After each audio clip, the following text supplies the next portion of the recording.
आपके लोकप्रिय विधायक सुरेश मोदी जी, हमारे केंद्रीय मंत्री, मेरे प्यारे हमारे मित्र हमारे MC खंडेला जी,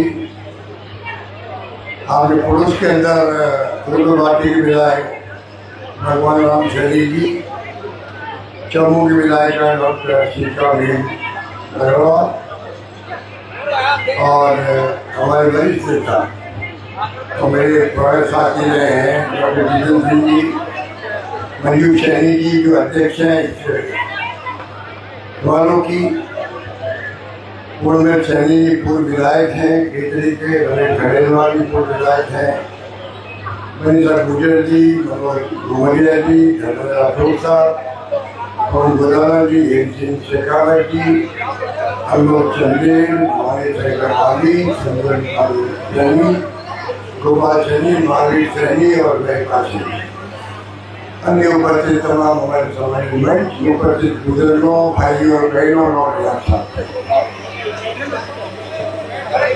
आप सबने अभी सुना आपने शहीद दादाराम की मूर्ति का अनावरण करने के लिए मुझे परिवार ने आप सबने याद किया, उसके लिए मैं आपका आभारी हूँ। तो दाताराम की मूर्ति का अनावरण भी हुआ और जिस प्रकार से वो शहीद हुए SSB में रहते हुए, उनको मैं नमन करता हूँ, क्योंकि जिस प्रकार से उन्होंने देश को समर्पित किया अपने आप को। आपके शेखावटी की जो खूबी है, जैसे रास्ता की खूबी है, पूरे प्रदेश से लोग जितने जाते हैं सेना में, अन्य राज्यों की तुलना में कम ज़्यादा जाते हैं, हमारे अन्य राज्यों में कम जाते हैं। आपके घर घर में जज्बा है देश के लिए सब कुछ कुर्बान करने। कारगिल युद्ध हुआ था, मैं कुछ 56 जगह पर शहीदों के घरों में गया था, गांव के गांव उमड़ते थे दाह संस्कार के, उनके माता पिता जिंदा थे, दादा जिंदा थे कई जगह, और वो कहते थे हमारा एक बेटा पोता शहीद हो गया है, हम अपने दूसरे बेटे पोते को भी देश रक्षा भेजने के तैयार रहेंगे। ये जज्बा है कहीं पर देश में, तो शेखावटी में राजस्थान देखने को मिलेगा। उस वक्त मैंने पैकेज दिया था, वो भी शानदार था, देश में सबसे सुंदर पैकेज मेरी पत्नी को मिलाया को, उनके माता पिता ने अलग से मैंने व्यवस्था करी, FDI का मेरी पोस्ट ऑफिस के अंदर, बच्चे की नौकरी, एक फ्लैट हाउसिंग बोर्ड का या 25 बीघा जमीन इंदिरा गांधी के नाम की, सब कुछ हमने उनको दिया। पर फिर भी जो इंसान चला गया नौजवान, वो वापस आ नहीं सकता। हमने प्रयास किया कि परिवार का ध्यान कैसे रखें। मैंने ऐसा कर दिया कि बच्चा जो है बड़ा होगा, बच्चा 2 साल 4 साल का है, बड़ा होगा नौकरी लगे। मैंने यहाँ तक आदेश जारी कर दिए, अगर जैसा कि दाताराम जी के भी पत्नी प्रेग्नेंट थी, वो मैंने उस वक्त में घोषणा कर रखी थी, अगर कोई महिला गर्भवती है, बच्चा पैदा होगा, उसकी नौकरी भी सुरक्षित रहेगी जब तक बड़ा नहीं हो जाएगा।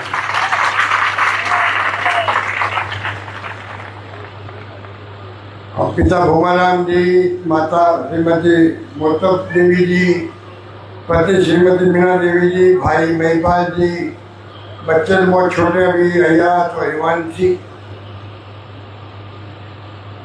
क्या बीतती होगी परिवार पर जो चला जाता है, घर का कोई सदस्य, क्या बीतती सोच सकती है। बहुत बड़ा त्याग बलिदान है देश के लिए, बहुत बड़ा त्याग बलिदान। जितना सरकारें करें वो कम है इनके लिए, जितना कुछ करें फैसले वो कम पड़ता है। अब ये दाताराम जी दौड़ लगा रहे थे और ये सेना भर्ती हो गई थी, दौड़ लगाने जैसे मुझे बताया गया है, तो इनको जो प्रॉपर सही का दर्जा मिलना चाहिए, जिसे इनको पैकेज मिलता, वो मुझे सुना है शायद को नहीं मिला है। अब अगर सरकार जो है एक बार सेना भर्ती हो गया, वो सही हुआ, बिना सही हुए रिटायर हो गया, सही लड़ते लड़ते हुआ एक युद्ध में दूसरे युद्ध में, अगर जवान जा रहा लड़ने के लिए सीमा पर अपने कैंप से, रास्ते में मृत्यु हो गई, एक्सीडेंट हो गया, तो सरकार को थोड़ा बड़ा दायरा रखना चाहिए, दायरा बड़ा होना चाहिए। क्या फर्क पड़ता है अगर मान लीजिए दौड़ लगा के डॉक्टर राम सही हो गया, सही का दर्जा मिलता तो क्या फर्क पड़ जाता है, ये मैं पूछ रहा था। मुझे पहले बताया नहीं गया, वरना मैं प्रयास करता कि स्टेट गवर्नमेंट इसको कम से कम सही जाने पैकेज मिलता है। बाकी तो केंद्र सरकार कोशिश करती है सही, पर पैकेज जो है वो कम से कम देने का प्रयास करता है परिवार को, जिससे कि नौकरी सुरक्षित होती है। अभी मैं चाहूँगा मुख्यमंत्री बद्रीनाथ जी को कि वो एग्जामिन करवाएं केस को, तो कितने लोग दौड़ते हुए सही होते होंगे। सेना भर्ती हो गया एक प्रकार से, उसके बाद तो वो देश की प्रॉपर्टी है, संपत्ति देश की है, देश के लिए वो जान कुर्बान करने के लिए हमेशा तत्पर है। तो ऐसे मामले में बहुत बड़ी सहानुभूति की जरूरत होती है, संवेदनशीलता की जरूरत होती है। तो मैं चाहूँगा कि राज्य सरकार देखे इस केस को और मुख्यमंत्री जी अपने हिसाब पर देख करके निर्णय करें, जिससे कि परिवार को ये पैकेज मिल सके। बाकी बातें आपको जो सुनील मोदी जी ने और सनी साहब ने बहुत सारी बातें कही, आप तो सब जानते हैं कि अभी भी ऑपरेशन सिंदूर हुआ था, आज ही मैच चल रही है उसके अंदर। ये चुनौतियां तो देश में जब से आज़ाद हुए हैं सबसे हमारे, चाहे वो बादशाह का वार हो चाइना के साथ में, फैशन की वार हो पाकिस्तान के साथ में, उत्तर में जब इंदिरा गांधी ने पाकिस्तान के 2 टुकड़े कर दिए, बांग्लादेश बना दिया, 90,000 से अधिक सैनिकों को, कर्नल, जनरल, मेजर सबको अरेस्ट करके ले जा आगे, सर्जरी करवा दिया सबका, हिंदुस्तान में ले जा आगे सबको। ऐसी घटना पूरे विश्व के अंदर दुनिया में कहीं नहीं मिलेगी। 90,000 से अधिक तो सैनिक, उनके कर्नल, जनरल जो भी थे, तमाम लोग सर्वे करवा के उनको हिंदुस्तान की धरती पर लाए, कोई लखनऊ में रखा, किसी को जबलपुर में रखा। 1 लाख लोगों को रखना किसे कहते हैं? इतनी बड़ी विजय हमने हासिल करी थी बांग्लादेश के युद्ध के अंदर, इंदिरा गांधी के जब नेतृत्व था। इंदिरा गांधी ने खालिस्तान ने बनने दिया। एक महिला थी, हमारी बहनें माता बैठी हुई है, इनको गर्व होता होगा एक महिला राज कर सकती है। दिखा दिया इंदिरा गांधी ने, हिंदुस्तान में राज कर सकती एक महिला। खालिस्तान नहीं बनने दिया, अपने सीने में सीना छलनी कर दिया आतंकवादियों ने उनका, क्योंकि खुद के सुरक्षा के गार्ड ने छलनी कर दिया। पर देश 1 लाख खंड का इंदिरा गांधी थी। राजीव गांधी शहीद हो गए, वो पार्टी में शांति सभ्य करने की बात करते हैं। आतंकवादी शिकार हो गए, पूरा शरीर चितरे को उड़ा दिया गया बॉम्ब से उनका। ये गांधी परिवार की खूबी है।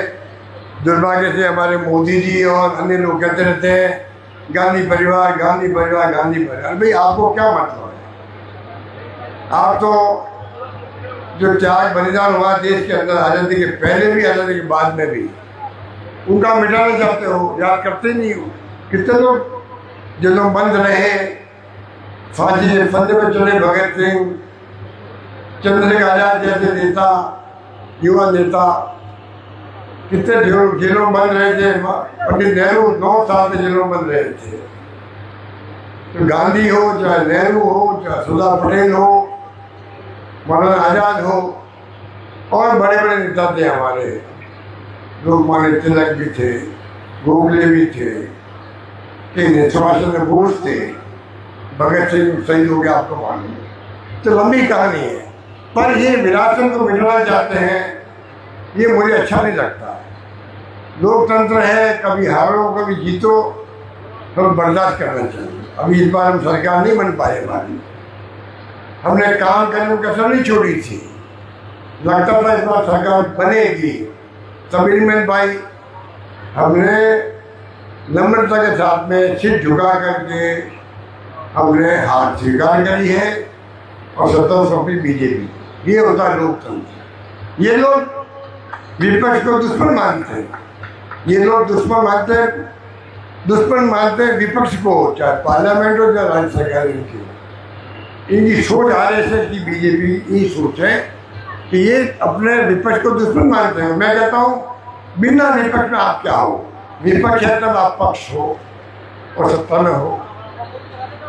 तो मैं कहना चाहूँगा ये जो स्थिति है जैसे बनी है, उसमें आपको कुछ सोचना पड़ेगा किस प्रकार से हम लोग लोकतंत्र को मजबूत रखें। इन्होंने ध्रुवीकरण किया है, एक सीमा तक ठीक है, हिंदू की बात करता है, मुस्लिम है, सिख है, ईसाई है, फारसी है, जैन है, एक सीमा तक होता है।